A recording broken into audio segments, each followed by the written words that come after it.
Vamos a abrir Buenas noches a todos. Soy el doctor Restituyo, presidente del APSI, la Asociación Hispana de Profesionales de la Salud incorporada en New York. Hoy es miércoles 22 de enero del año 2025. Gracias al doctor Jaime Antonio Cuevas Jiménez, que en el día de hoy es nuestro invitado para hablar un tema de bastante interés para los hematólogos, la medicina interna y otras especialidades, incluyendo la bioanálisis, patología, y es una actualización en lo que es la anemia ferropénica, la anemia más frecuente en el mundo, una anemia que toca también mucho a los nutricionistas y le agradecemos que han entrado bastantes nutricionistas en el día de hoy. Bienvenidos a todos. Siempre mencionar a los que entran por primera vez al grupo que conozcan nuestros fundadores de hace 36 años. Ellos tuvieron la idea de luchar y fundar esta institución para recibir los inmigrantes, primero los médicos dominicanos y luego los integraron a otras nacionalidades y a otras carreras como bioanálisis, nutrición, enfermería, dentista. Son ellos el doctor Guzmán, doctora Frances Robles, doctor Bautista. Pero te ve así, tu voz ya tiene 5 años, surgió durante la pandemia y ha seguido ofreciendo conferencias con el apoyo de ustedes y este grupo de colaboradores que ustedes ven aquí, doctor Ruiz, la doctora Hermosén, doctor William y otros, también Elba Rosa, Silveria y los demás que por razones de tiempo no lo mencionamos.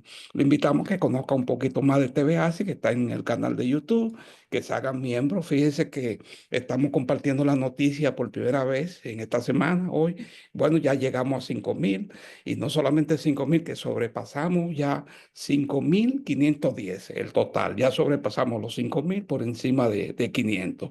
Y videos, ya tenemos 1.728 videos, conferencias. Ustedes quizás no ven esta conferencia, ustedes pueden entrar por razones de no enviarle muchas informaciones al chat. No se lo enviamos generalmente, pero usted puede revisar eso, esas conferencias en YouTube, que escribiendo TV hace. Y si usted no está suscrito, pues le pedimos que se suscriba y cuando le interese alguna conferencia o la vea interesante, ofrezca también el like. Fíjense, aquí hay un código de barra si quieren tirarle fotos o para compartir o apoyar y hacerse miembro de TVAC, pues se lo vamos a agradecer. Todo el que le interese ser miembro de esta institución, con su copia de título, el pago de $100 al año, se puede convertir en miembro. Puede ser bioanalista, puede ser también hasta veterinario o dentista pueden ser miembros de esta institución. Nuestro invitado, no hay conflicto de intereses, es el invitado nuestro. Él representa varias instituciones, trabaja para varias instituciones públicas y privadas de la República Dominicana, pero hoy, en el día de hoy, viene como nuestro invitado para tratar este tema. Recordar a los inmigrantes que están en proceso de obtener su licencia que hay una manera rápida a través de las certificaciones nacionales que le permiten obtener empleo rápido. Y es con estos cursos de asistente médico, asistente dental, asistente de terapia física, flebotomía. Usted lo puede hacer con nosotros o correr la voz. Quiero ya entrar en la fase final haciendo algunos anuncios, comenzando que vamos a tener nuestro Congreso Médico Anual Internacional, el número 19, en el Hospital Montefiore del Bronx, New York. Eso va a ser en mayo 17 y 18. Algunos de ustedes ya conocen el lugar. Tenemos ya varios años haciéndolo ahí en ese evento. En este año se le están agregando talleres muy interesantes que ustedes van a conocer. Ya lo estamos publicando en la página. Incluye talleres de cómo hacer investigaciones clínicas y cómo calificar para abrir su centro de investigación clínica. Usted puede estar en el Bronx, puede estar en Boston o puede estar en la República Dominicana y aplicar para esas oportunidades que vamos a ofrecer ahí. Así que están invitados a conocer este programa. El que no pueda asistir, ojalá que puedan hacerlo, pues también lo vamos a transmitir virtual a través de YouTube, el canal de YouTube. Vamos a entregar el premio al doctor Marco Charles, vamos a hacer visitas oficiales a los hospitales, algunos hospitales de New York, para los que nos visitan por primera vez, van a conocer uno o dos hospitales públicos de New York y entender cómo funciona el sistema hospitalario de Estados Unidos, sobre todo esta ciudad tan importante como New York, y celebrando el 35 aniversario. Así que ahí vamos a estar el mayo 17 y 18 en el Hospital Montefiore. Pero en septiembre vamos a ofrecer el segundo congreso, estamos organizando el segundo congreso regional de la región sur. Ya lo hicimos en Barahona, ahora le toca a San Juan de la Maguana. Y eso va a ser en septiembre, septiembre 28 y 29. Ya estamos publicando algunas informaciones sobre este evento. Ya tenemos varias registraciones de conferencistas que van a estar ahí. Vamos a estar el sábado también ofreciendo talleres y el domingo vamos a estar con las conferencias magistrales. Y en este año, antes del Congreso, vamos a aplicar una encuesta de análisis para hacer un trabajo de investigación donde se van a analizar los estilos de vida en la prevención del ACV. Cuando hablamos de estilo de vida, hablamos de la hipertensión, comer saludable, la sal, el colesterol, el ejercicio, y esa encuesta se va a aplicar para hacer una extrapolación de los factores de riesgo para que el paciente de esa área de San Juan o del sur en un futuro pueda desarrollar un ACV o un accidente cerebrovascular. Así que ahí vamos a estar. Quiero finalmente presentar a nuestro invitado en el día de hoy, haciendo un breve resumen de su dilatado resumen profesional joven, pero ya tiene bastante experiencia. Él es graduado cum laude con honores en la Universidad Autesa de Santiago, República Dominicana. También hizo una maestría en medicina interna en la Ucamaima. Hizo también una especialidad en hematología a través de la Universidad Pedro Enríquez Ureña, la UNFU.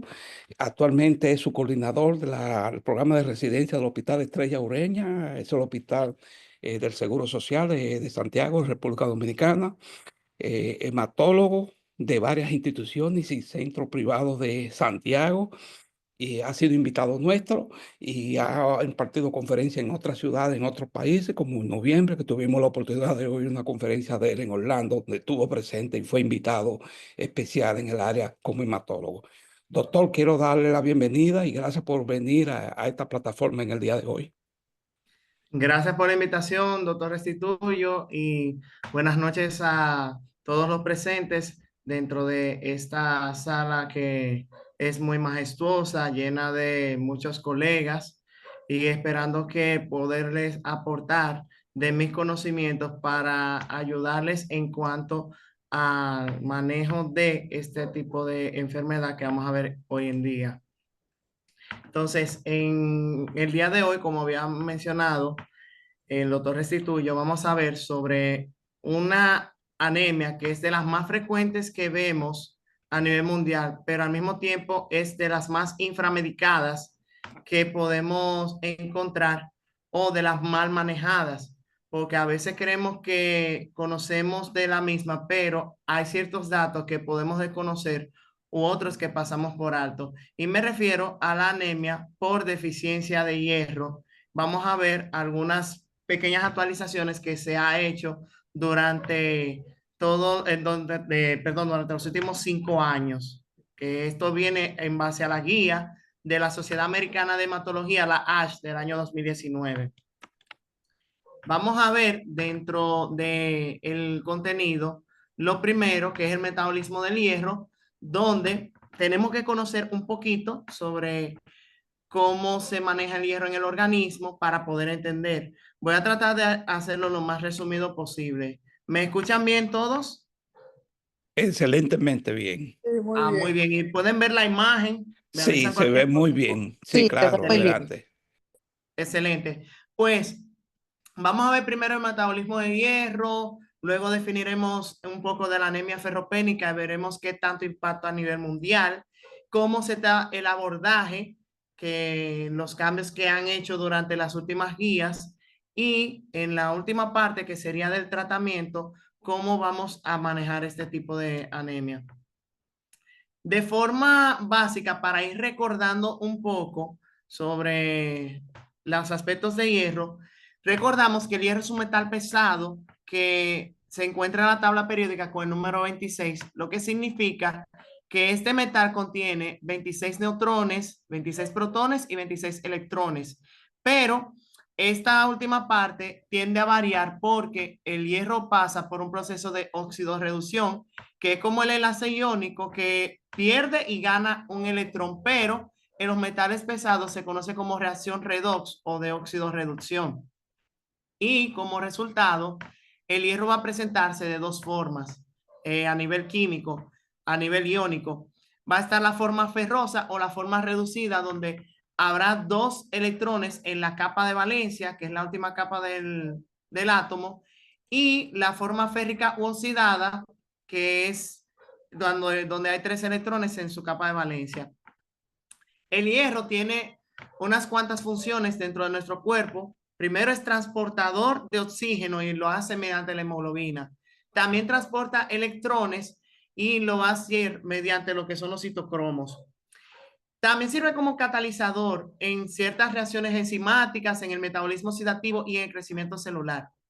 Pero hay algo que tomar en cuenta con este metal y es que a pesar de que es muy necesario para nuestro cuerpo, para nuestro organismo, pero es un metal tóxico, por lo tanto, el cuerpo humano, como Dios lo diseñó de forma perfecta, yo soy creyente de Dios, y el cuerpo fue diseñado de forma perfecta para poder regular esas cantidades de hierro que entran en el organismo y se van guardando para así evitar una toxicidad o una afectación a nivel de órganos blancos. Y esta regulación, como había mencionado, la va a dar la absorción que está regulada por las células intestinales y las reservas de hierro, que el mismo va a estar distribuidos en ciertos compartimentos. Y para esta reserva hay tres proteínas que son fundamentales. Primero tenemos la ferritina, que es la principal proteína de almacenamiento del hierro, que se encuentra en algunas células, principalmente en los enterocitos, en los macrófagos y en los hepatocitos. También lo podemos ver en los miocitos, en las células musculares.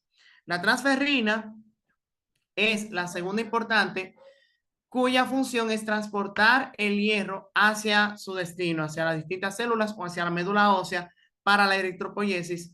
Y los receptores de la transferrina, que son unas proteínas que se encuentran en las membranas que captan esa transferrina que se une al hierro. A nivel orgánico, tenemos que ver que el hierro se presenta de dos formas, como hierro hemínico y hierro no hemínico.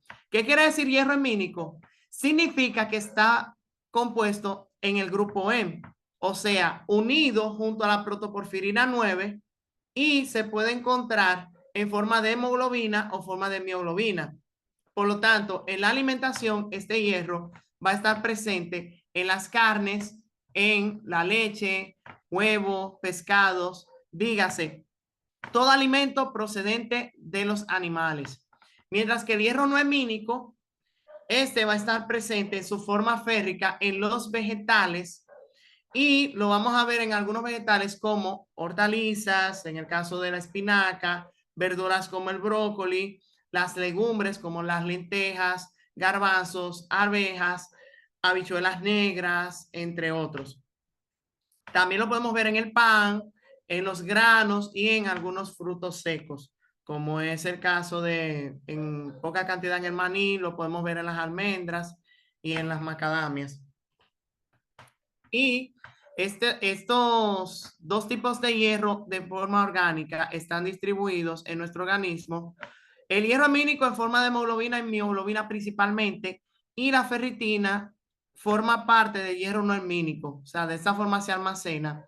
Y aproximadamente, dependiendo de lo que es el sexo, el género, en los hombres hay un aproximado de 3.500 miligramos de hierro en depósito, mientras que en las mujeres hay un aproximado de 2.800. Y de estos se va a repartir, donde la mayor parte va a estar conformado como hierro en forma de hemoglobina y el restante va a estar como forma de reservas. Y vamos a ver que cuando se necesita producir un nuevo glóbulo rojo, se toma el hierro de las reservas, se lleva hacia la médula ósea para producir los glóbulos rojos y cuando este circula y dura 120 días y le llega el tiempo, entonces el macrófago lo fagocita y ese hierro, el cual es un aproximado de 21 miligramos, vuelve a las reservas donde se encuentran los hepatocitos, en los macrófagos, etcétera. Ahora bien, ustedes se preguntarán, si nuestro hierro está circulando, imagínense que esto sería como una empresa, un negocio, donde tenemos capital que va circulando y va produciendo productos. Ahora, ¿por qué tenemos entonces que comer hierro todos los días? Y la respuesta es porque, aunque esto va circulando, pero hay parte del hierro que se pierde, o sea, hay unos gastos dentro de la empresa que hay que cubrir. Y si no tenemos un ingreso extra, vamos a estar en números rojos. Números rojos vendría siendo la anemia y la bancarrota significaría la muerte con las personas. Por lo tanto, debemos tener un ingreso de aproximadamente de 0.6 a 2 miligramos, pero en la actualidad se habla de 1.5 a 3.5 miligramos. Y esa cantidad que entra es la misma cantidad que sale por las pérdidas insensibles, donde la podemos perder este hierro ya sea por descamación de la piel y de la mucosa intestinal, ya sea por la caída de cabello, el cambio de las uñas, la sudoración, la saliva o la bilis. En todas estas perdemos de manera insensible el hierro. Con las mujeres, esta pérdida aumenta más por el ciclo menstrual. Vamos a ver que diariamente, según la edad y según el sexo, necesitaríamos requerimientos diarios, donde vemos que básicamente un varón adulto sano va a necesitar 10 miligramos de hierro al día, una mujer en edad fértil 14 miligramos al día y las embarazadas, principalmente en el último trimestre, necesitan los requerimientos más altos, que vendría siendo de 16 o 18 miligramos. Pero hay un problema y es que la dieta normal solamente nos aporta de 1 a 1.5 miligramos aproximadamente al día. Por lo tanto, para poder alcanzar estas necesidades diarias, estos requerimientos diarios, debemos agregar suplementación en la dieta con los preparados de hierro. El hierro se absorbe en el duodeno principalmente y en la primera porción de yeyuno. Y según la forma orgánica, tiene diferentes formas de absorberse, siendo el hierro hemínico el que más fácil se absorbe por difusión pasiva, ya que este pasa deformado como el grupo M, pasa sin dificultad en los enterocitos. Y una vez que está dentro, la hemosigenasa rompe ese grupo M en protoporfirina 9 e hierro. Y este hierro se va a depositar, se va a guardar uniéndose a la apoferritina para formar entonces la ferritina y almacenarse en los enterocitos para luego ser utilizado por el organismo. La vía noemínica tiene la particularidad de que es más compleja y va a depender de tres factores principales para su eficacia, donde vemos primero que el factor que puede interesar es el contenido de hierro en el organismo. Según la actividad eritropoyética también va a ver afectada y el grado de hipoxia también juega un papel importante. El hierro noemínico se va a absorber de la siguiente manera. En la luz intestinal, recuerde que había mencionado que el hierro noemínico se encontraba en su forma férrica. Entonces, necesita pasar al enterocito. Y esta proteína aquí, que es la proteína transportadora de metales divalentes tipo 1 o DMT1, como su nombre lo dice, solamente permite el paso de metales pesados que sean divalentes, que tengan 2 electrones en su capa de valencia. Es como si el hierro fuera un pasajero que va a tomar un vuelo y quiere pasar a la puerta de migración, pero en migración le dicen, no, usted tiene 3 maletas y nada más puede pasar con 2. Y dice hierro, ¿ahora qué hago? Pues bien, aparece un pana llamado citocromo B-duodenal que le dice al hierro, ven, pásame una de las maletas que yo te la aguanto y te la paso por otra vía. Entonces el hierro le pasa ese electrón, esa maleta, y entonces ya tiene 2 maletas, ya tiene 2 electrones en su capa de valencia. Ya aquí la DMT1 dice, puedes pasar y le permite el paso en la sala de espera donde va a abordar el vuelo del avión de la ferritina. Suena un poco gracioso, pero es una forma como jocosa y a la vez fácil de explicar cómo se absorbe hierro noemínico. Entonces, este hierro ferroso que se encuentra va a estar en 2 destinos, o sea, va a dirigirse en 2 partes. O se almacena como ferritina, dice, esto está bueno aquí, yo no voy a coger ningún vuelo, voy a hacer como Tom Hanks y me voy a quedar a terminar, o me voy a ir a mi vuelo de transferrina por la circulación a mi destino, ya sea hígado, ya sea médula ósea. Pero ¿qué pasa? Cuando va a abordar en el gate, que es la ferroportina 1, dice, aquí solamente pasan los pasajeros con 3 maletas, dice Hierro, pero caramba, allí me piden 2 y ahora aquí me piden 3, ¿qué hago? Entonces viene una amiga llamada efaestina, una enzima, que dice, mira, citocromo B-duodenal te mandó eso, y le pasa el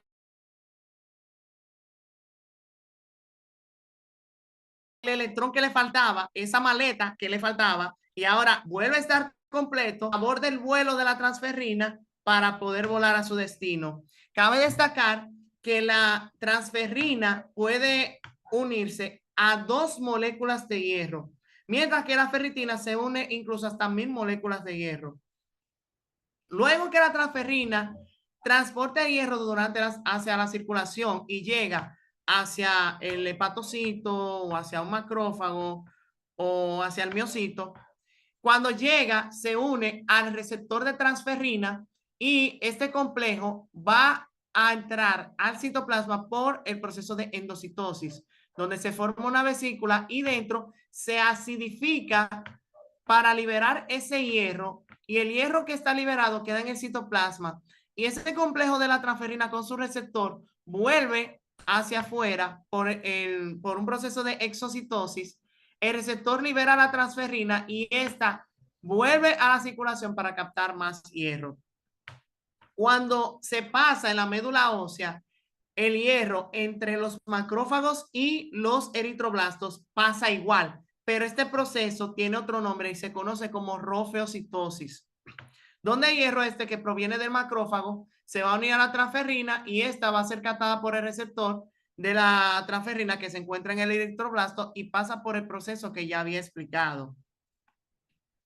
Ya el hierro que se encuentra dentro del citoplasma, en las células de reserva, va a actuar de 2 maneras. O va a estar almacenado en forma de ferritina o va a entrar en lo que es el ciclo mitocondrial, actuando en la formación de hemoproteínas, de enzimas, o incluso puede entrar en 2 vías del ciclo mitocondrial, que serían la formación del grupo M y la formación de grupos de hierro y azufre. Y también intervienen unas proteínas especiales llamadas proteínas transportadoras ABC, que no se describe mucho lo que es su función. Ahora vamos a ver dentro de este hierro no hemínico, cuánto hierro entra al organismo. Y esto es muy importante que presten atención. En una dieta basada de 2500 calorías, tomando en cuenta de que por cada 1000 calorías te aporta de 6 a 10 miligramos con hierro. Entonces, una dieta de 2500 calorías te va a dar un aporte total de 15 a 35 miligramos de hierro. Pero de estas solamente se va a absorber como punto medio un 10%. Por lo tanto, se iría absorbiendo de 1.5 a 3.5 miligramos de hierro. Existen ciertas situaciones que van a alterar esta regulación de la absorción. Primero tenemos que cuando las reservas se encuentran bajas, puede aumentar la absorción incluso hasta 4 miligramos de hierro al día. En el caso de la hemocromatosis, donde se ve afectada la regulación de la absorción del hierro y de los compartimentos, puede sobreabsorberse hasta un total de 30 miligramos al día, lo cual no es conveniente. Y cuando hay una eritropoiesis intensa, puede aumentar la absorción hasta un 40%. Y tomando en cuenta esto del hierro que entra en el organismo, habrá ciertas sustancias o ciertos alimentos que podrían tanto disminuir como aumentar la absorción del hierro. Dentro de lo que la disminuyen tenemos los cereales que contienen fitatos, los tanatos que se encuentran en el café y en el té, las bebidas carbonatadas como los refrescos, algunos tipos de fibras, principalmente fibras vegetales, proteínas vegetales, metales que son competitivos del hierro como el plomo, algunos fármacos como los antiácidos y los inhibidores de bomba de protones, los derivados de la dopa en los pacientes con enfermedad de Parkinson y tetraciclinas. Y uno de los más importantes que puede disminuir o incluso inhibir la absorción de hierro es el calcio y el fósforo, que se encuentra en los lácteos. Y los lácteos de por sí, también la leche, la misma proteína de suero de la leche inhibe la absorción de hierro. Tomando en cuenta de esto, por esto es, como opinión personal, hago un paréntesis, por esto es que el famoso mito, el famoso remedio casero de la batida de la habichuela negra con leche carnesio no es efectivo del todo. porque el calcio que contiene la leche evaporada, perdón que hice la payola hace un momento, tiene calcio y ese calcio va a evitar, en cierta forma, que el hierro se absorba de manera adecuada. Y por eso también, de manera personal, considero que las leches que son fortificadas con hierro tampoco son muy efectivas.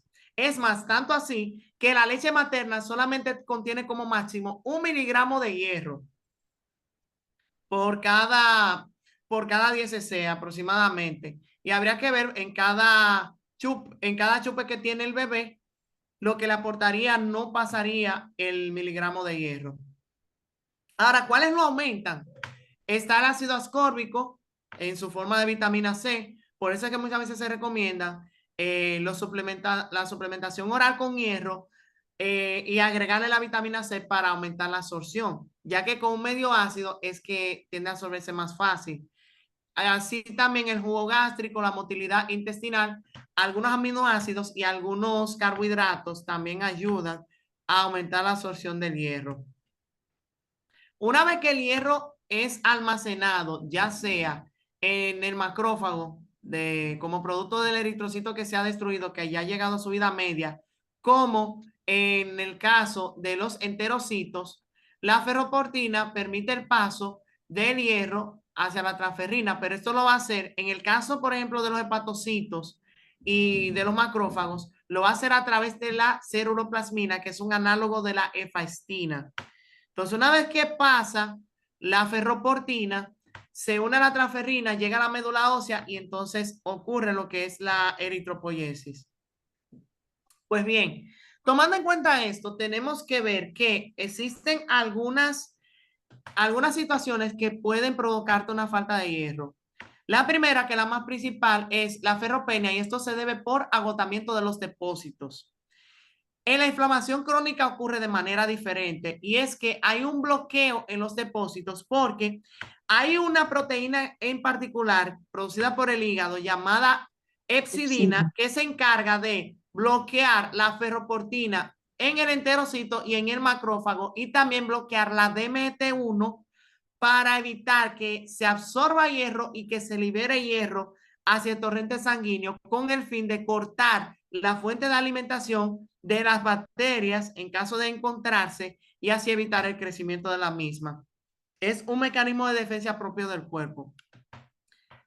En el caso de las talasemias, debido a defectos de síntesis de globina, se puede dar deficiencia de hierro y las siderosacresias, como en el caso de la porfiria, los defectos en la síntesis del grupo M provoca deficiencia de hierro, provoca falta de hierro.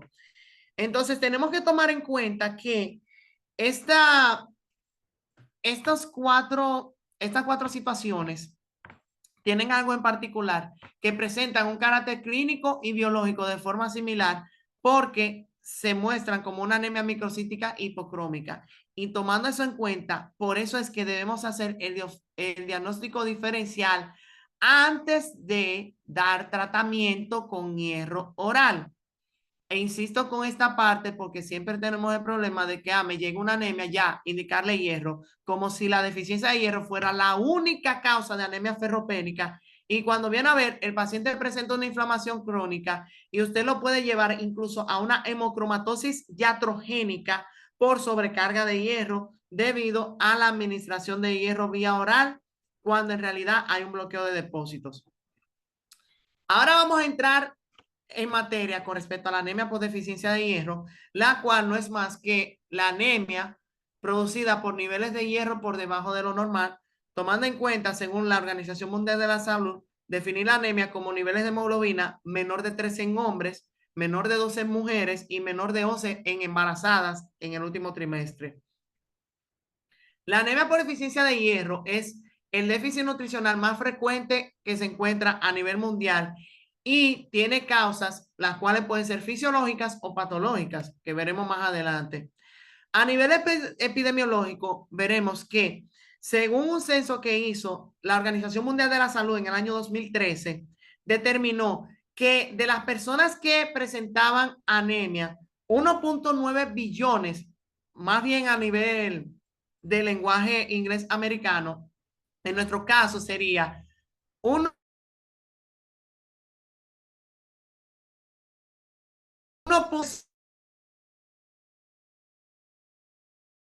personas que tenían anemia presentan la que conforma un 27% de la población mundial. De ellas, el 42% son niños, el 29% son mujeres y el 38% son embarazadas. La anemia por deficiencia de hierro presenta tres etapas. Está la etapa de la depresión de hierro, la deficiencia de hierro sin anemia y la anemia por deficiencia de hierro. En la depresión de hierro, que es la anemia, la ferropenia prelatente, que es la etapa más temprana, vamos a ver que la ferritina va a estar disminuida, pero los niveles de hierro sérico están normales, al igual que la hemoglobina. En el caso de la deficiencia de hierro sin anemia, vamos a ver que aquí el índice de saturación de transferrina disminuye, la TBC aumenta, el hierro sérico y la ferritina baja, pero la hemoglobina se encuentra a los niveles normales.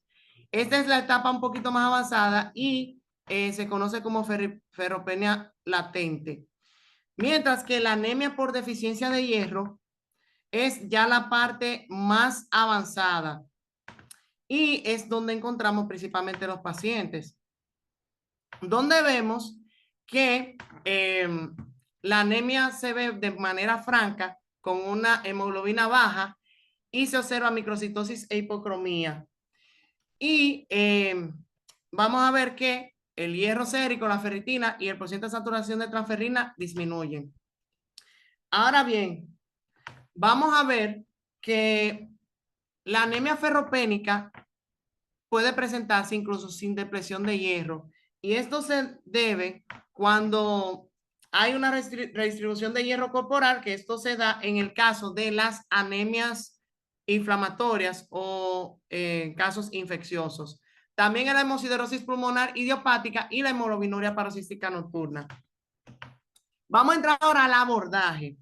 Según la guía del 2019 que hizo la Sociedad Americana de Hematología, la ASH, junto con lo que sería la Asociación Americana de Bancos de Sangre, ellos consideraron que para el abordaje de la anemia por deficiencia de hierro debe pasar por tres pasos. El primer paso sería la identificación, el segundo paso la investigación y el tercer paso la represión de hierro.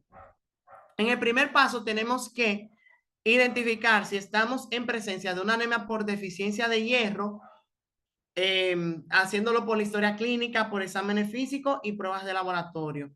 En el caso de la investigación tenemos que encontrar la causa de el por qué se da esa anemia por deficiencia de hierro, porque ella no aparece por arte de magia.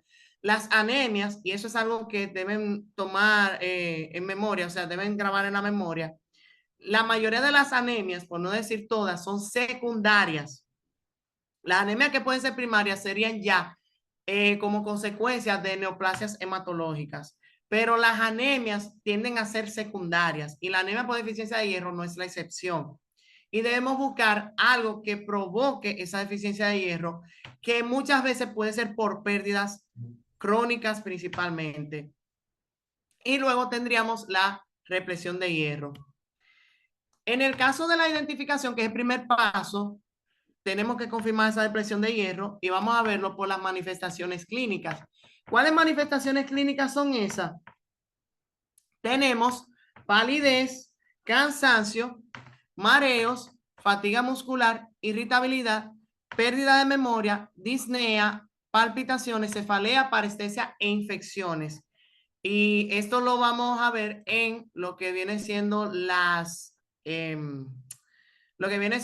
anemias. Ahora, en las anemias ferropénicas hay síntomas particulares. Discúlpenme un momento.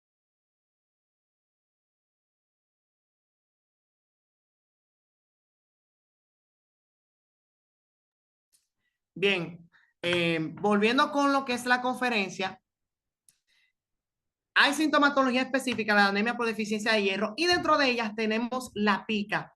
La pica es la ansiedad, el impulso que tiene la persona de comer cosas que no son aptas para el consumo humano, como tierra, papel o alimentos que se consumen mejor cocidos que crudos y tienden a comerlos crudos, como el arroz, los espaguetis, las pastas crudas. Y hay una en particular, un tipo de pica particular, que es la pagofagia, que es la ansiedad de comer hielo. Entonces vemos que dicen las personas que si comes mucho hielo te va a producir anemia porque te agua la sangre. No, en realidad lo que ocurre es al revés. Tenemos una anemia por deficiencia de hierro que te puede provocar lo que viene siendo la pagofagia, que comas hielo. Entonces tenemos también trastornos epiteliales, porque recuerden que las pérdidas insensibles están en el pelo, en las uñas, en la piel, etcétera. Y vamos a ver que los pacientes con deficiencia de hierro van a tener una caída del pelo, van a tener estomatitis angular, lo que los dominicanos llamamos mucho lo que son las boqueras. También va a verse disfagia, escleróticas azules, vamos a ver inflamación de la lengua, que es la glositis, y vamos a ver también la coiloniquia, que es la presencia de uñas quebradizas con formas de cavidades que se rompen muy fácil y son muy delgaditas.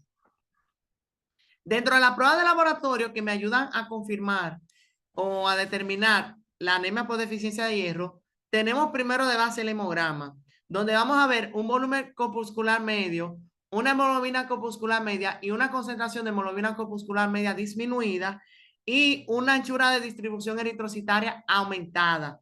Aunque habla la guía de que no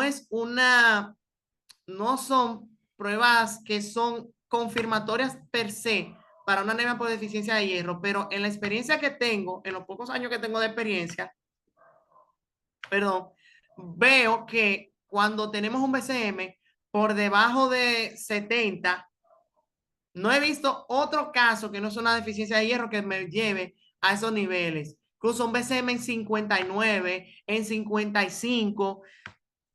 Siempre lo he visto cuando es por deficiencia de hierro, nunca por otra causa.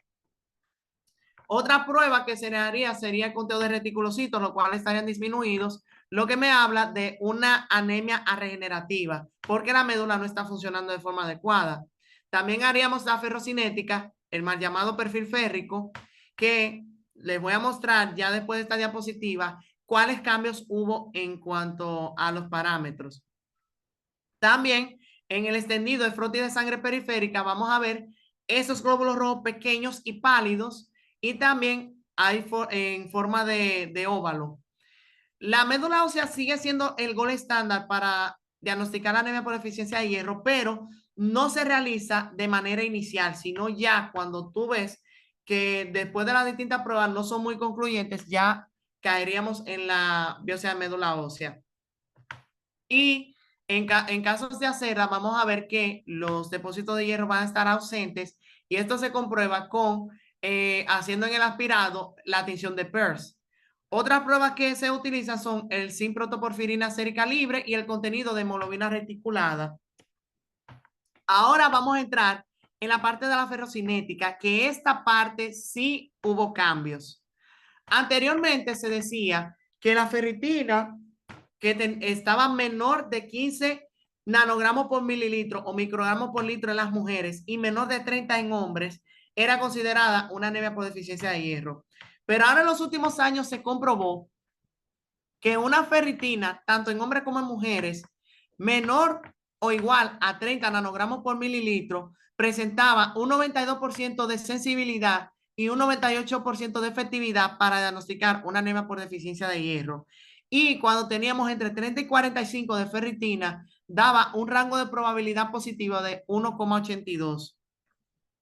Por lo que para tener un parámetro ya de base, vamos a tener en cuenta que la ferritina por debajo de 30 ya es considerada deficiencia de hierro en casos normales. Ahora, si el paciente en conjunto con una anemia ferropénica también tiene una anemia inflamatoria, porque puede hacer las dos, consideraríamos la presencia de la deficiencia de hierro cuando tenemos una ferritina por debajo de 100 nanogramos por mililitro, ya que la ferritina es un reactante de fase aguda que tiende a elevarse en estos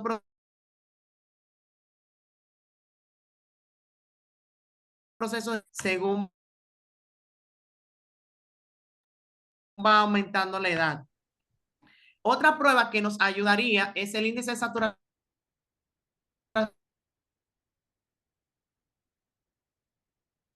el índice de saturación de hierro, y en casos de inflamación ya sería menor de un 20%.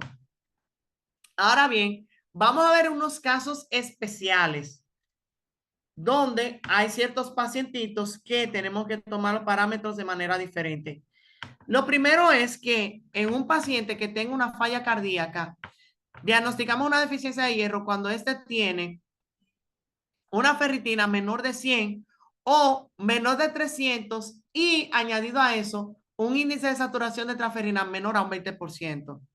En los casos de enfermedad renal crónica, antes se hablaba de una deficiencia de hierro cuando la ferritina estaba por debajo de 200 y el índice de saturación por debajo de 20. Sin embargo, luego de los últimos consensos que se hizo en las guías de la Kidney Disease Improving Global Outcomes, se determinó que una deficiencia de hierro es diagnosticada cuando la ferritina está menor o igual a 500 nanogramos por mililitro y el índice de saturación de transferrina por debajo de 30% o igual a 30%. En el caso de los pacientes que van a someterse a procedimientos quirúrgicos, en la evaluación preoperatoria podemos diagnosticar una anemia por deficiencia de hierro si la ferritina está por debajo de 100 y el IST por debajo de 20. Este algoritmo es bueno que aprovechen un momentito y le tomen una captura de pantalla o le tomen una foto con su celular, si lo están viendo en la computadora, para que lo graben en todo caso de que llegue un paciente con deficiencia de hierro y saber dónde poder buscar la causa, que ahí entraríamos en el segundo acápite. Una vez que identificamos la deficiencia de hierro, viene la segunda parte que viene siendo la identificación, donde vamos a ver que cuando un varón es menor de 45 años y presenta una deficiencia de hierro, lo primero que tenemos que buscar es una clínica de sangrado digestivo y hacer los estudios de forma de screening como una forma para poder determinar si en verdad es por sangrado de manera principal, sino buscar otra causa de pérdida. En las mujeres en periodo fértil, lo primero que tenemos que pensar es un sangrado ginecológico abundante y hacerle los estudios. En caso es negativo, entonces buscamos sangre oculta en heces para ver un problema gastrointestinal. Y si es un varón mayor de 45 años o una mujer que es posmenopáusica, tenemos que pensar en problemas gastrointestinales, ya sea úlcera o ya sea una neoplasia. Y si en caso de varón, tenemos que agregarle la próstata en ese sentido. Pero vamos a ver más adelante lo que son las causas. Tenemos que hacer diagnóstico diferencial porque se parecen mucho estas patologías. Te pueden dar una anemia microcítica hipocrómica, pero no son ferropénicas, ya que, por ejemplo, la talasemia lo que hay una sobrecarga de hierro. En la anemia inflamatoria lo que hay un bloqueo de los depósitos. Por eso es la gran importancia de que primero investigar si hay deficiencia de hierro antes de manejarla. En el caso de la anemia de enfermedad renal crónica, la anemia por deficiencia, la deficiencia de hierro es parte de la fisiopatología, tanto lo que es la absorción como el bloqueo de los depósitos. Por lo tanto, es muy difícil de diagnosticar, solamente teniendo en cuenta que el paciente sea crónico y sea sometido a hemodiálisis. Entonces, ya dentro de lo que es la parte de investigación, como había mencionado anteriormente, hay causas fisiológicas y hay causas patológicas. Las causas fisiológicas vienen siendo el aumento de los requerimientos del hierro mediante el crecimiento corporal en la infancia y la adolescencia, en el embarazo a partir del tercer mes de embarazo, valga la redundancia, y en la lactancia. El ciclo menstrual también es una causa fisiológica. Personalmente, yo no sé en el caso de ginecología, si hay un ginecólogo, ya luego al final me ayudará a alumbrar un poquito, pero el libro de Williams de hematología habla de que en un ciclo menstrual una mujer debe perder de 40 a 80 cc en cada ciclo. Y si esta llega hasta 200 o incluso se sobrepasa de 200, ya es considerado patológico y debemos buscar una causa que esté conllevando a ese sangrado abundante. Aquí tenemos varias causas patológicas, como los sangrados gastrointestinales, algunos trastornos de sangrado, la anemia de leche de vaca, la anemia facticia, entre otros. Dentro de los sangrados gastrointestinales, los más frecuentes tenemos la úlcera péptica, la gastritis, la hernia hiatal, las hemorroides, entre otras. Los trastornos de sangrado son más por enfermedades hematológicas, los trastornos respiratorios como la hemosiderosis pulmonar y la fibrosis quística, los trastornos genitourinarios. En el caso de las mujeres mayores de 35 años, los leiomiomas, las miomatosis uterinas son la causa principal de sangrado menstrual abundante y por lo tanto conlleva deficiencia de hierro. En el caso de las mujeres menores de 35 años, en edad, o sea, en edad fértil y también en sobrepeso, los ovarios poliquísticos son los principales causantes de deficiencia de hierro secundaria pérdida. Aquí incluimos también las neoplasias malignas, como es el cáncer de próstata y las litiasis renales. Si ustedes vieron en la lista anterior que había mencionado la anemia de la leche de vaca, y me imagino que algunos se sorprendieron, y esto se da porque la leche de vaca, cuando se administra en lactantes menores de 1 año de edad, provoca una enteropatía con pérdida de proteínas y sangrado gastrointestinal debido a la alergia o a la hipersensibilidad a las proteínas del suero de la leche. Y puede conllevar a una gastritis o gastroenteritis erosiva. Por lo tanto, no se recomienda dar leche de vaca a niños menores de 1 año de edad. Existen fórmulas que lo que hacen es que la calientan de manera prolongada para eliminar el problema, pero personalmente yo soy partidario de que se haga más hincapié a la leche materna, siempre y cuando no haya condiciones que impidan a la madre dar el seno. Tenemos también otro tipo de anemia que es particular, que es la anemia facticia, también llamada síndrome de la astenia de Fajol. Esto es debido a un personaje en esta novela francesa llamada Una historia sin nombre, donde esta chica, la astenia de Fajol, lo que hacía era que para mantener su piel muy blanca, bien pálida, porque ella pensaba que denotaba belleza, tomaba alfileres y se apuñalaba el corazón para perder sangre de manera menor, pero de manera progresiva. Entonces, la anemia facticia básicamente se trata de eso, de una anemia provocada por las pacientes. Digo las pacientes porque la mayoría son mujeres, principalmente mujeres que presentan rasgos de depresión mayor, suicidas o anorexia nerviosa debido a los vómitos constantes que pueden lesionar la mucosa gastrointestinal. Estos pacientes tienen historia de muchas transfusiones y son muy difíciles de tratar porque presentan anemia crónica de hasta 5 gramos por decilitro. Los gabinetes tienden a ser en vano porque es un sangrado oscuro, o sea, un sangrado que no se conoce la causa y por eso hay que hacer un buen historial clínico buscando signos de autolesión y son refractarias a consejería y a tratamientos médicos, por lo cuales deben manejarse de primera instancia con un cuidado psiquiátrico. Otras causas patológicas, como la anemia nosocomial o iatrogénica, cuando se toma de manera cuantiosa muestras sanguíneas, y esto se ve en los pacientes en la unidad de cuidados intensivos, que le toman muestras todos los días, incluso a veces 2 veces por día, y esto puede conllevar a una anemia nosocomial.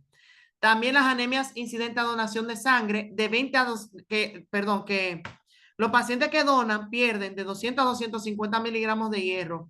Y si no duran de 3 a 4 meses entre una transfusión y otra, pueden presentar este tipo de anemia. Y otras causas como dieta inadecuada, mala absorción de hierro, hemólisis intravasculares y factores genéticos, los cuales son poco frecuentes. Vamos con la tercera parte ya, que es el tratamiento, que ya que identificamos la anemia por deficiencia de hierro y vimos la causa que lo conllevó, debemos tratar esa causa y manejar los síntomas. Y esto lo hacemos mediante la represión de hierro, la cual podemos hacerlo por vía oral o vía parenteral. La vía oral sigue siendo la línea de primera, la terapia de primera línea para el manejo de las anemias por deficiencia de hierro. Lo que sí hay que tomar en cuenta son unas cuantas cosas.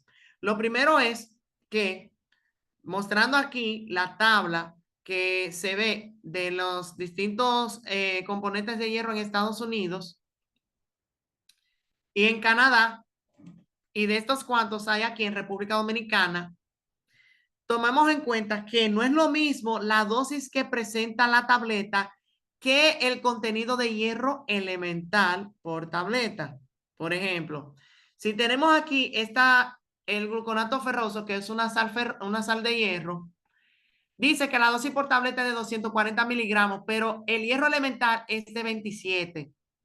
Y como mencioné ahorita, con respecto al hierro no es mínico, y aquí se cumple también este caso, y mírenlo como dice aquí abajo, aproximadamente el 10% de hierro elemental que se ingiere es el que se absorbe, lo que significa que en este caso solamente estaremos absorbiendo 2.7 miligramos de hierro cuando se utilizan los medicamentos de hierro vía oral.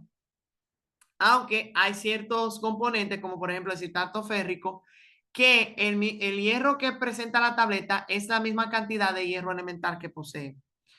Y hay que tomar en cuenta las consideraciones de que algunos, como por ejemplo el gluconato ferroso, tiene que tomarse en ayuna, agregar vitamina C y tiene que actuar en medio ácido, mientras que otros componentes no necesariamente necesitan estas especificaciones y que se pueden tomar con las comidas.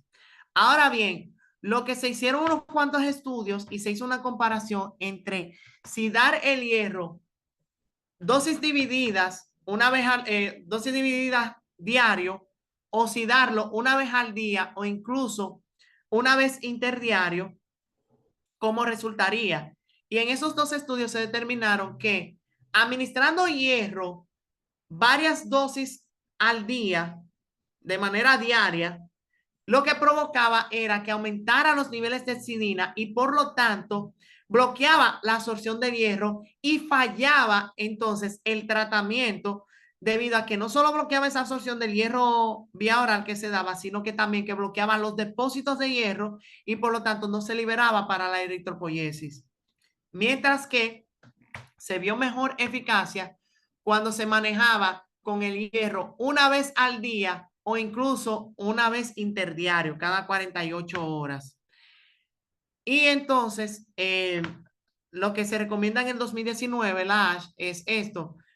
Siempre que se pueda dar una o dos tabletas una vez al día o una vez cada 48 horas. También tenemos las formulaciones de hierro endovenosa, las cuales antes se consideraba, que este fue otro cambio que hubo, se consideraba como tratamiento de segunda línea en caso de que los pacientes con deficiencia de hierro presentaran ciertas eventualidades con la ingesta de hierro oral, como la persistencia de hemorragias, intolerancia a los preparados de sales de hierro, la interrupción o toma irregular de la medicación, alguna causa oculta de mala absorción, entre otras cosas. Pero luego se determinó que el hierro endovenoso, el hierro parenteral, era igual de efectivo que el hierro vía oral cuando se utilizaba de primera instancia. Lo que se hace, guías, que eso van dependiendo de los países, es o administrar en caso de hierro endovenoso cuando haya fácil asequibilidad, fácil acceso, que no haya mucho costo, tomando en cuenta que el hierro oral es más económico que el hierro endovenoso, pero hay otros países que consideran manejar primero con hierro vía oral y luego manejar con hierro endovenoso primero y luego manejar vía oral. Otra cosa que hay que tomar en cuenta que es que el hierro vía oral se debe administrar en un lapso de 3 a 6 meses e incluso puede tomar más tiempo. Es más, se habla hasta un año usando el hierro vía oral como suplementación, como manejo de la anemia por deficiencia de hierro para rellenar los depósitos. Entonces, volviendo al hierro endovenoso, hay que tomar en cuenta lo que son los distintos preparados de las formulaciones porque cada uno tiene su especificación en cuanto al tiempo de infusión, en la manera de infusión. Por ejemplo, el hierro de estrano, que aquí en Dominicana ya se está descontinuando un poco el uso porque ha presentado muchos efectos adversos. Y viendo esta tabla, entiendo que una de las razones fue por la falta de educación en cuanto a la administración.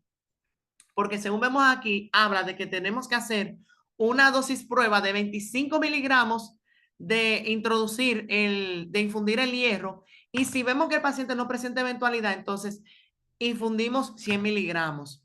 Pero lo que se hacía es que se ponía los 100 miligramos y se pasaba en 30 minutos y entonces venía el paciente y se complicaba, que ese es otro punto. Se habla que el tiempo de infusión del hierro de estrano es de 2 a 6 horas.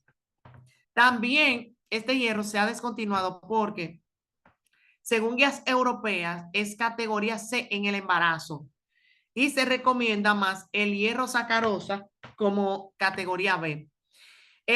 La carboximatosa férrica también se utiliza, pero es categoría C en el embarazo, por eso también se reserva y se usa en otros casos en anemia por deficiencia de hierro en pacientes no embarazadas.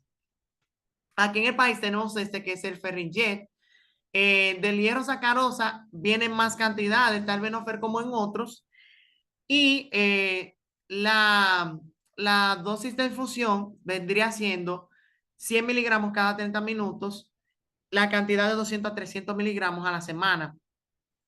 Ahora bien, dentro de mi experiencia, según haciendo ensayo, error y revisando, personalmente, cuando utilizo hierro sacarosa, lo mando a administrar en un lapso de tiempo de 2 horas. O sea, el tiempo del hierro de estrano se lo pongo al hierro sacarosa, porque muchas veces cuando lo pasan en 30 minutos, lo que tiende a pasar es que se dan esos efectos adversos. Y más que aquí se diluye en 100 cc de solución salina, que para pasarlo en 30 minutos en Estados Unidos, me imagino que sería en 250 cc o en 500 cc de solución salina que lo pasan, pero aquí lo hacen en 100 y tienden a pasarlo rápido para salir del paso y en realidad no es así porque recuerden que el hierro es un metal tóxico. Hay que darle tiempo al organismo a que la transferrina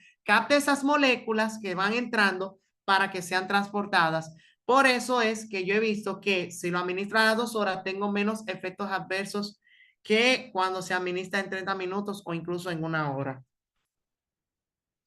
Ahora bien, perdón, para lo que es la fórmula de Ganso, perdón, se me fue un poquito la guagua. Para lo que es la administración del hierro sacarosa, tenemos que utilizar la fórmula de Gansoni modificada, porque no es yo poner la que se me antoje. Y muchas veces son inframedicados. Por ejemplo, he visto aquí en Dominicana que nada más pone 5 ampollas de hierro. Lo que se hace es, en este caso, es que se calcula por la fórmula de Gansoni el déficit de hierro. Esto se hace multiplicando el peso en kilogramos por la diferencia de hemoglobina, que viene siendo la resta de la hemoglobina diana o ideal, que viene siendo 15 en hombres, 14 en mujeres, menos la hemoglobina que tenga el paciente. Se multiplica por 2.4 y eso se le suma 500, donde vemos que estos 500 viene siendo la cantidad de depósitos de hierro que tiene un adulto y niños con peso mayor de 35 kilogramos. Si los niños pesan menos de 35 kilogramos, entonces esto se reemplaza por un cálculo de 15 miligramos por kilogramo de peso. Y una vez que tenemos el total, para saber cuántas ampollas de hierro sacarosa debemos administrar, lo dividimos entre 100 porque una ampolla de hierro sacarosa trae 100 miligramos. Entonces, dentro de los efectos adversos del hierro parenteral, vamos a ver que puede causar hipotensión, cefalea, urticaria, náuseas y reacciones anafilácticas. Las locales, como el dolor, puede también verse si se pasa muy rápido, pero estas locales se veían más cuando se administraba antes hierro intramuscular y esto se ha descontinuado porque incluso se comprobó que provocaba necrosis del área donde se inyectaba el hierro. También se lleva cierto tratamiento preventivo dependiendo de los países, como por ejemplo, aporte suplementario de hierro, vitamina A y yodo, fortificación de los alimentos. O sea, en los hombres no aplica el tratamiento preventivo a menos de que presente algún dato de pérdida, ya sea a nivel gastrointestinal o a nivel de próstata. Y ya por último, para terminar, lo que es el pronóstico, es un pronóstico estable si la causa por la deficiencia de hierro es benigna, pero hay que tomar en cuenta que puede haber una anemia recurrente, ya sea por interrupción de tratamiento o por corregir la anemia sin restablecer los depósitos de hierro. Y este es uno de los errores que muchas veces se comete en la práctica médica. Y por eso vemos que muchas veces los pacientes regresan a la consulta y estamos poniendo hierro y poniendo hierro y poniendo hierro. Y la paciente entonces vuelve con la misma situación y es porque esos depósitos no se llenan. Ok, te pongo hierro, te sube la hemoglobina, pero la ferritina, bien, gracias. Entonces, de manera concluyente, diría que la anemia por deficiencia de hierro es una patología importante a nivel mundial que incluso aumenta mucho lo que es el costo en cuanto al manejo si no se aborda de forma adecuada. Que esta tiene causas fisiológicas, tanto fisiológicas como patológicas, y por eso los tres pasos que tenemos que llevar: identificación, investigación y represión de hierro. En la investigación, siempre buscar la causa subyacente que me llevó a esa deficiencia de hierro para poderla manejar y al mismo tiempo repletar lo que es el hierro. Tomar en cuenta que el hierro endovenoso, al igual que el hierro vía oral, se considera como tratamiento de primera línea para el manejo de la anemia ferropénica, pero eso va a depender del juicio clínico. Yo normalmente, según unas guías que aparecen, y llevo la recomendación de que cuando se busca elevar la hemoglobina a niveles más rápidos, lo recomendable es iniciar con el hierro endovenoso y luego continuar con el hierro oral para aumentar los depósitos de hierro. Pero vuelvo y recalco, eso va dependiendo de la experiencia del médico, del juicio clínico y manteniéndose buscando las actualizaciones y buscando entender el metabolismo del hierro.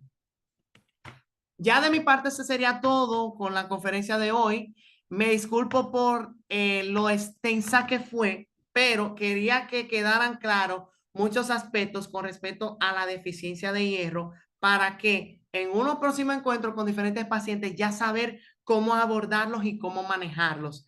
De verdad, muchas gracias por su tiempo y ahora les dejo el paso con el doctor Restituyo. Muchas gracias, doctor. Gracias, doctor Gracias, Jaime. doctor.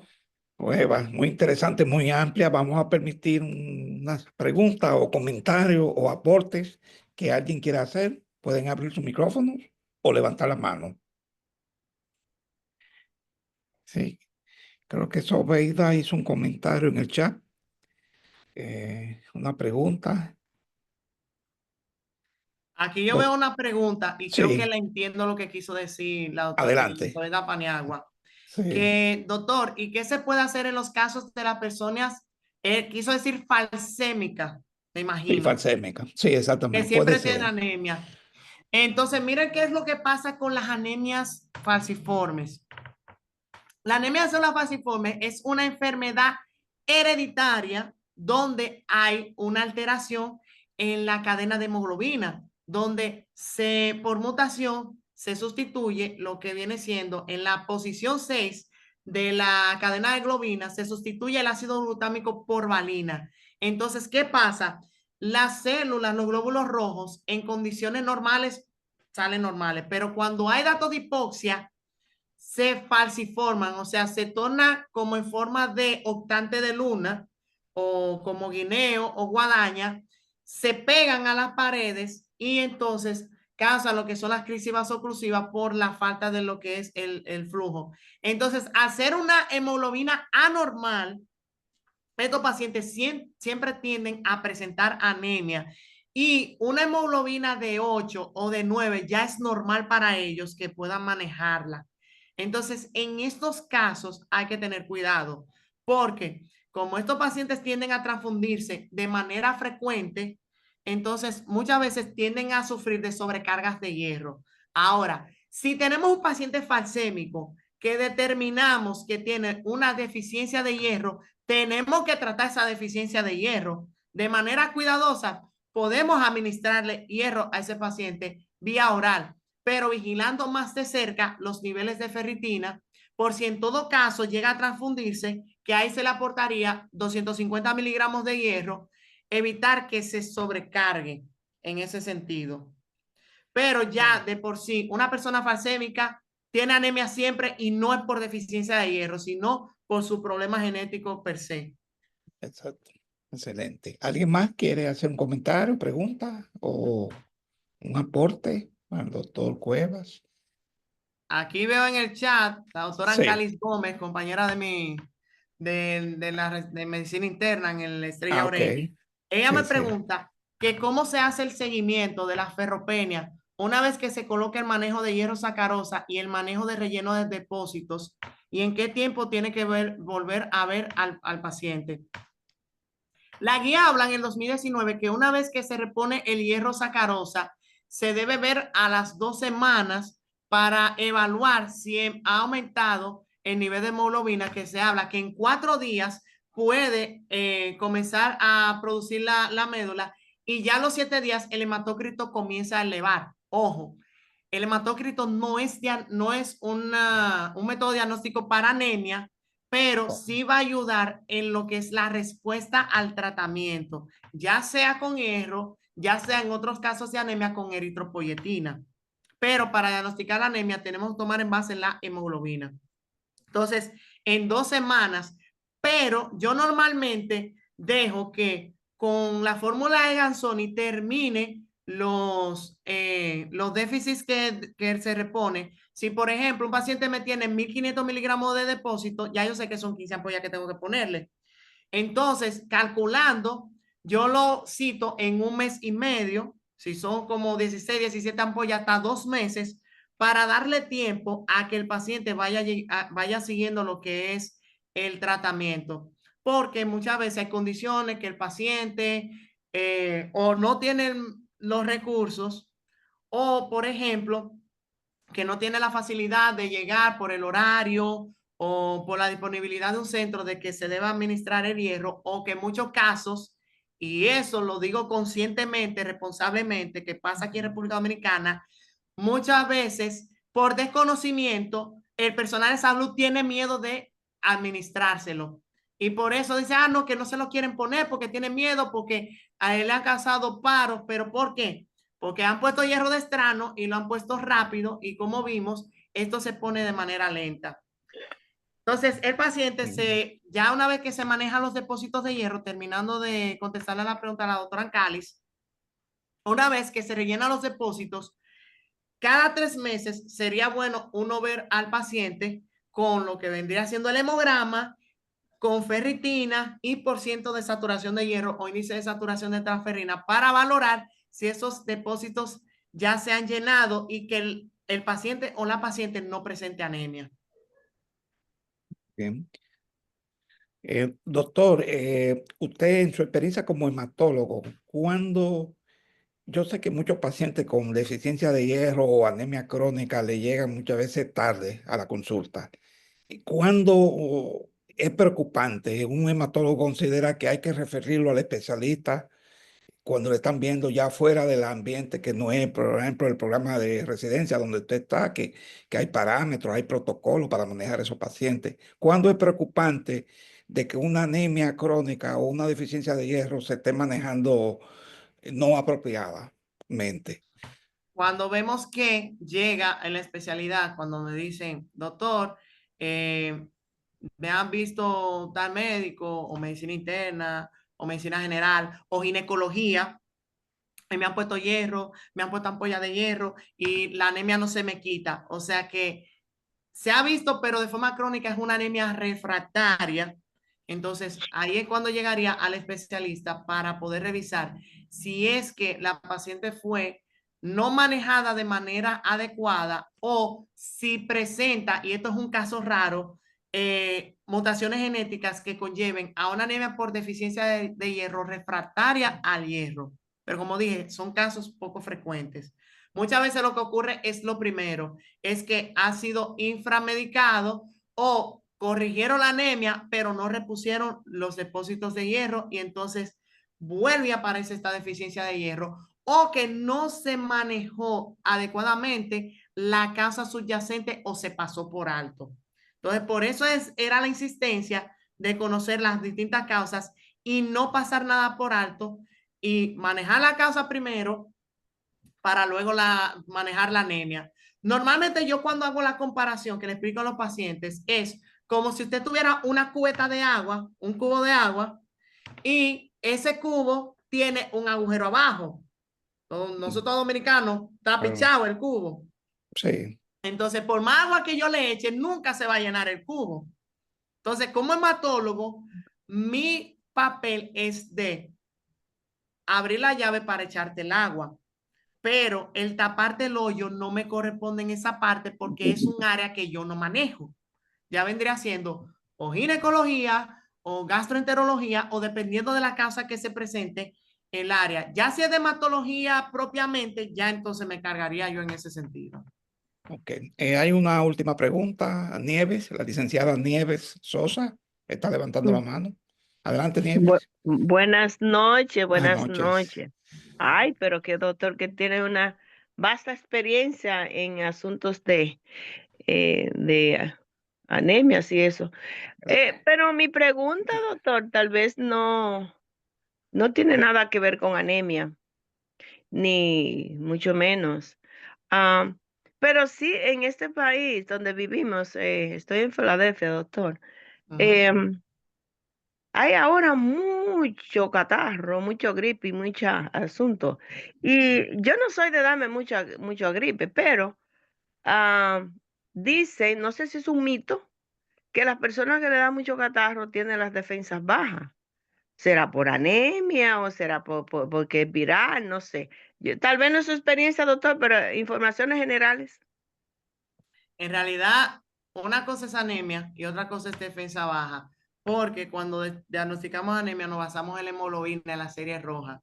Ya cuando hablamos de la defensa, hablamos de la serie blanca, que aquí lo que tenemos que ver es si hay un aumento de linfocitos cuando es una enfermedad viral o si hay aumento de neutrófilos por infección bacteriana. O puede incluso darse en infecciones virales, puede haber descenso de los linfocitos y ahí estaría la defensa comprometida. Ya esos son dos cosas totalmente diferentes, que aunque el hierro también interviene en lo que sería la maduración de los neutrófilos más que todo, pero lo que se ve más en una anemia ferropénica es leucocitosis, o sea, los glóbulos blancos elevados, los neutrófilos elevados y las plaquetas elevadas, porque como los neutrófilos, los glóbulos rojos, las plaquetas, vienen de una misma célula madre, que es la célula mieloide. Cuando no hay hierro, entonces esa célula que tenía que diferenciarse y volverse un glóbulo rojo, se va a la línea o de glóbulo blanco o de la plaqueta, entonces produce mucho esta cantidad. Pero viendo lo que es la parte de su pregunta, de lo que es los procesos gripales, ya esto es con serie blanca, ya eso es independientemente de, porque hay Es personas que tienen la diferente. defensa baja y la hemoglobina está normal. Sí. Muy bien. Doctor, no queremos quitarle más tiempo. Gracias por su dedicación en el día de hoy. Muy interesante, muy completa esta actualización sobre el hierro. Hemos aprendido bastante. Agradecerle su participación. Si necesita agregar algo más. Bueno, una última preguntita que me dicen aquí, Sí, sí. que usted recomienda los casos de las embarazadas con anemia, aunque se le está administrando hierro. Lo que yo recomiendo con las embarazadas se administra hierro de manera Rutinaria. rutinaria por cuestión del mismo Sí. embarazo, porque por las mismas necesidades. Ahora, si la embarazada presenta una deficiencia de hierro, aún administrándose el hierro vía oral, entonces tiene que buscar la causa por el cual, o si tiene una pérdida en alguna otra área, o si fue que esos depósitos no fueron bien llenados o si en todo caso tiene algún sangrado gastrointestinal. Primero, investigar la causa y segundo, si no logra alcanzar los requerimientos y no logra subir la hemoglobina, lo que se recomendaría sería manejar primero con hierro endovenoso y luego continuar con el manejo de hierro vía oral. Muy bien. Tomando también, agregando también lo último, tomando consciente que con los alimentos que dije que disminuía o aumentaban, recomendarle a los pacientes que cuando vayan a bajarse la pastilla de hierro, lo digo así en el buen dominicano, no la bajen con té, ni con café, ni con refresco, ni avena, ni leche, mucho menos. Y recomendablemente tomarla durante una comida, ya sea desayuno o almuerzo o cena, preferiblemente el almuerzo, porque uno come mayor cantidad de carne. Y cuando se habla de durante, es mientras tú estás comiendo, no antes ni después. Ok. Doctor, muchas gracias por su tiempo y su dedicación en el día de hoy. A todos ustedes, buenas noches. Gracias por el apoyo. Gracias a Elba y a los demás. Gracias a ustedes por la Buenas invitación. noches. Buenas noches, la doctora. Gracias a ustedes.